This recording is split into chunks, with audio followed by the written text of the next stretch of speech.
kehadiran Dokter Warigit nih, atau yang biasa disebut Dokter Yongki. Menuju puncak.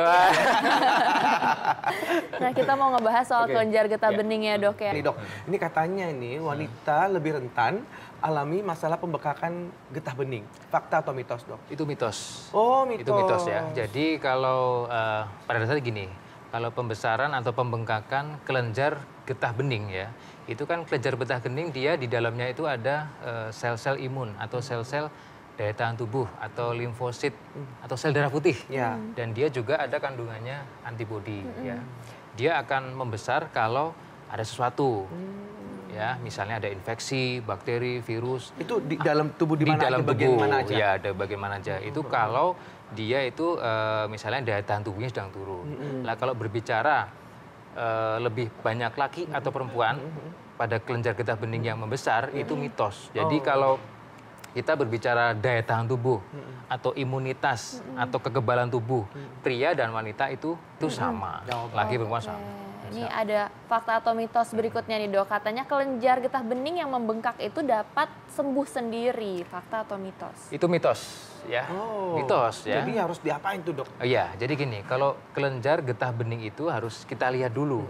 Apa penyebabnya gitu ya. Jadi harus kita lihat dulu. Jadi kalau ada apa nih? Misalnya gini, benjolan, ya, benjolan nih ya di leher ya, atau mungkin di ketiak, atau di selangkangan ya.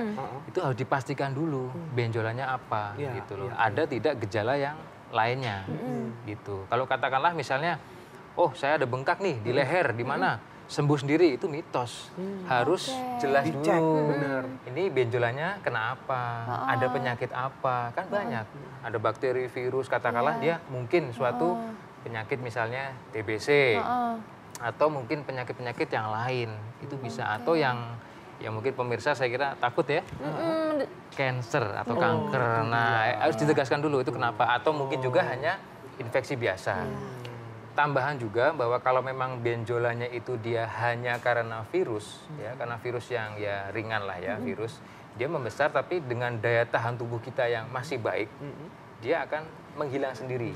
Nah mungkin maksudnya itu. Nggak lama berarti ya. Mungkin maksudnya ini ya 1-2 minggu. Daya tahan tubuh yang bagus, dia akan menghilang sendiri. Tapi kalau misalnya ternyata dia ada penyakit yang lain kan nggak bisa. Betul, itu dia. Langsung takutnya nanti malah terlambat terdeteksinya. Nah ini ada mitos atau fakta nih, Dok, yang beredar katanya pembekakan kelenjar getah bening ini adalah tanda dari kanker getah bening. Itu fakta atau mitos? Iya, itu fakta. Tapi harus dengan catatan ya. Maksudnya pembengkakan kelenjar getah bening tidak hanya itu pasti kanker, tapi mungkin ada yang lain. Tapi salah satunya adalah bisa mungkin dia cancer ya, atau sebutannya limfoma. Ya.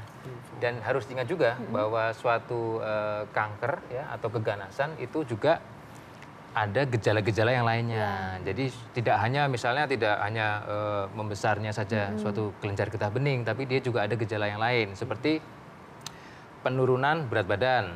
Ya, itu juga harus dilihat. Penurunan berat badan yang tanpa sebab ya. Jadi ya makannya biasa tapi tiba-tiba dia turun ya. Kemudian dia sering keringat di malam hari. Nah, itu juga harus diwaspadai. Jadi ada gejala lain yang menyertai kalau itu suatu keganasan atau kanker atau limfoma tadi ya sebutannya. Dan ini ada lagi, Dok, yang beredar lagi, Dok, nih fakta atau mitosnya nih. Sering konsumsi makanan yang digoreng itu tinggi resiko pembekakan kelenjar getah bening, Dok. Mitos. Mitos. Nggak ngaruh ya, Dok, kalau makan gorengan boleh aja ya, Dok? Iya, nggak boleh juga. Goreng-gorengan nggak boleh banyak-banyak. Nggak boleh banyak-banyak. Catat tuh ya. Iya, benar-benar. Jadi gini, jadi mitos. Jadi memang tidak secara langsung ya, kayak misalnya gini, saya habis makan gorengan nih banyak banget, terus wah langsung membesar. Enggak gitu juga sih, tapi melalui proses-proses. Prosesnya adalah gini, habis makan gorengan nih, terus kondisi lagi nggak bagus nih, tiba-tiba dia mengalami radang atau faringitis. Ya. Faringitis kan dia juga bisa membengkak, ya ada infeksi lah. Prosesnya seperti itu. Tapi kalau langsung makan gorengan bikin bengkak ya enggak. Ini ada lagi nih mitos atau fakta nih, katanya penyakit menular seksual ini dapat timbulkan gejala pembekakan kelenjar getah bening. Fakta atau mitos, Dok? Fakta. Oh, Fakta. Jadi Ya. gimana tuh dok? tuh, Bisa jadi dari bawah ke atas gitu ya? Gimana tuh? Jadi gini, salah satunya adalah HIV. Ya. HIV AIDS ya, itu salah satunya ya. Biasanya pada stadium-stadium awal dia juga ada pembengkakan kelenjar getah bening gitu. Itu juga harus ini ya kita tekankan Waspadai gitu. waspadai ya pada penderita dengan HIV AIDS. Loh kok saya ada bengkak nih gitu. Mungkin dengan untuk stadium awal HIV itu ada. Atau tadi saya sebutkan juga untuk HIV yang stadiumnya sudah terakhir ya, dia bisa ada benjolan. Nah, benjolan itu biasanya sih kecenderungannya disebabkan oleh TB atau TBC. Jadi TB kelenjar namanya. Itu kalau yang dia HIV AIDS stadium yang sudah terakhir, Iya, stadium iya. 4. Baik. Gitu. Dok. Jadi secara ini bisa. Iya, baik dok. Nah ini ada lagi dok nih dipercaya oleh masyarakat banyak dok. Pembekakan kelenjar getah bening dapat reda dengan diberi kompres hangat. Fakta atau mitos tuh dok? Fakta. Oh fakta. Jadi Fakta tuh, tapi Dok? gini Ah, ya. iya, Fakta siap. tapi ada catatannya nih ya. Iya, Tetap baik. ada ini Iya. ya. ada catatannya. Maksudnya itu mungkin untuk meredakan nyerinya jika itu bukan disebabkan oleh penyakit yang serius lah ya, disebabkan oleh kanker dan sebagainya. Nah, yang penting nih, saya sekalian mau nambahin Ya. ya.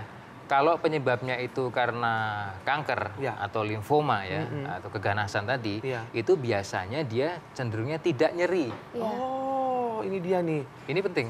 Jadi malah yang limfoma yang ganas itu malah Yang tidak ganas nyeri dok? tidak nyeri, ya, tidak nyeri. Tapi kalau yang tadi pembengkakannya karena dia suatu infeksi, ya, bakteri atau virus, biasanya dia nyeri. Nyeri. Nah itu juga harus dipahami juga. Nah mungkin tadi maksudnya kompres hangat ini Ya. untuk meredakan, tetapi Nyerinya tidak tadi ya, Dok, meredakan ya. nyerinya ya gejalanya, tapi tidak menyembuhkan, hanya Baik. meredakan. Kan dia nyeri tuh, Iya. dikompres air hangat boleh. Baik, Oke, dok. ini terakhir nih dok, tips-tips nih untuk masyarakat gimana sih Ya. cara pencegahan dan juga gimana cara mengatasinya kalau misalnya sudah bengkak dok? Oke, ya, oke untuk masyarakat di rumah ya pemirsa, yang pasti yang pertama harus menjaga daya tahan tubuh. Itu paling penting ya, daya tahan tubuh. Dijaganya gimana tuh dok? Daya Oke, tahan daya tubuh? tahan tubuh menjaganya dengan apa? Dengan olahraga yang teratur ya, 3 sampai 4 kali dalam seminggu. Dalam seminggu 3 sampai 4 Satu kali. kali olahraga itu 30 menit.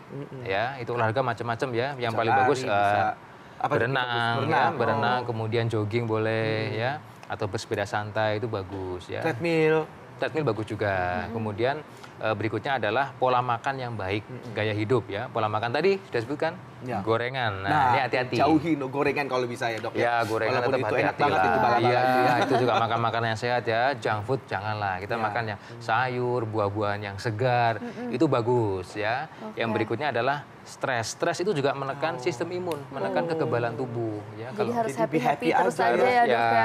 ya happy ya, terus intinya ya jangan Positive stres thinking lah, ya. positive thinking, Ya. tetap Oke. semangat. Semangat ya. Tetap betul ceria. sekali. Yes, betul Baik, sekali terima dok. kasih banyak Oke, dokter Yongki. sama-sama, Dr. Sheila. Pokoknya semangat itu bisa menyembuhkan juga ya berarti betul. kabukti ya. Betul.